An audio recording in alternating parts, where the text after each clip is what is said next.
everybody, this is Matthew Movies coming at you with my review of Batman Returns, the 1992 movie starring Batman, surprisingly enough. A movie I enjoy a great deal. This movie was directed by Tim Burton, a director who I think was awesome at the time. Unfortunately, in my opinion, he's largely fallen off, although I've heard really good things about Big Eyes, which I haven't actually seen.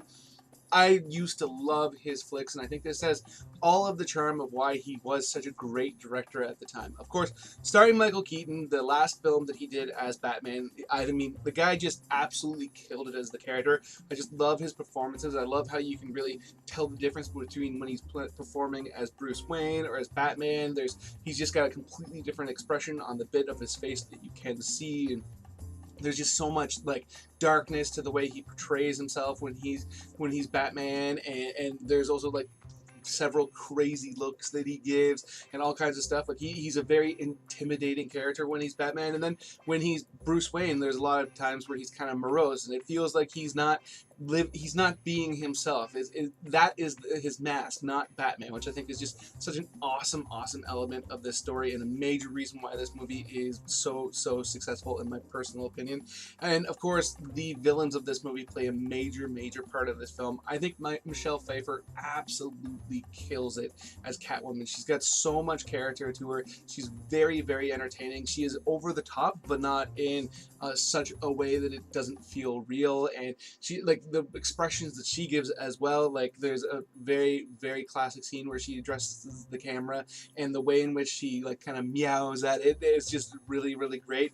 She's very slinky and sexy, and you can totally believe that she would be a fantastic Caterpillar by her physicality, and just her, like, she's very charming. You can totally understand why Batman would fall for her in this film, even though she does do horrendous things, and I think that's a major reason why this film works. And then you have Danny DeVito's version of the Penguin, which I know a lot of people aren't fans of because it is a pretty big departure from the way the character has been portrayed a lot over the character's history, and he definitely gives it a very gross performance that is not present a lot of the time. Like he seems to be very, like, there seems to be fluid coming from him a lot of the time, and he seems to be more beast than man, and it's definitely very different from the way the character has been portrayed a lot in the way that I've seen. But personally, I think it kind of fits the tone of the film to a large degree. Although I don't like his performance nearly as much as I like Michelle Pfeiffer's, I still do enjoy it,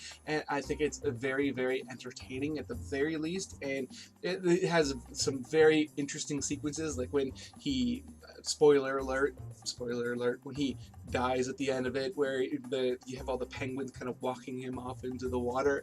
I mean, it's such an interesting moment, and it wouldn't be in many other superhero films, and it really works because you have Danny DeVito, this actor who is, you know, such a physical, not oddity, but he has such a physical presence because he does have such a distinct body that, I mean, he's short, but he's also very overweight, and he's just a very interesting man to watch, and I think it really does work really well for the character of the Penguin, and is a major portion of the reason why this movie works as well. And then you have the Alfred Pennyworth, the character that everybody loves so much for very good reason.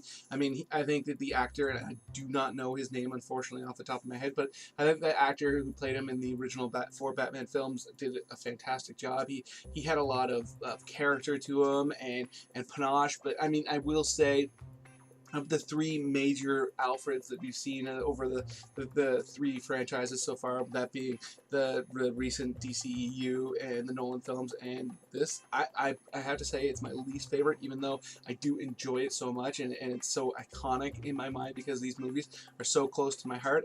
I feel like I don't think it's a weakness of the performance or anything like that. He isn't given nearly as much to do as the other film franchises do, and I think a lot of part of that reason is because they bring in Jeremy Irons and Michael Caine, two actors that are very respected, and I don't think they were going to bring them in and give them very little to do. So I think because of the way the characters are written in those films, they're superior to in this one. But at the same time, I absolutely adore the way that the actor plays the character as written. I think, I mean, he just has such class and dignity to him that's fantastic. And as an aside, I really enjoy the fact that Christopher Walken is this movie.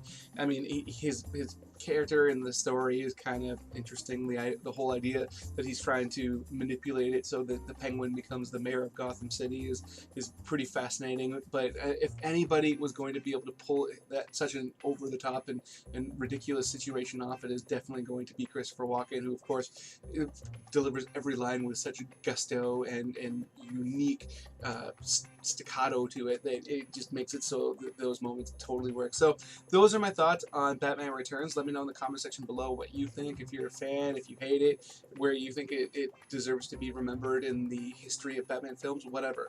Other than that, please hit that like button, hit the share button. It makes it much more likely that other people will come check this video out, which is something I would absolutely love because I love talking to people about movies. And if you haven't done it yet, or you're new to the channel, please hit subscribe, hit that notification bell so you can find out when I put out a new video and come and check it out.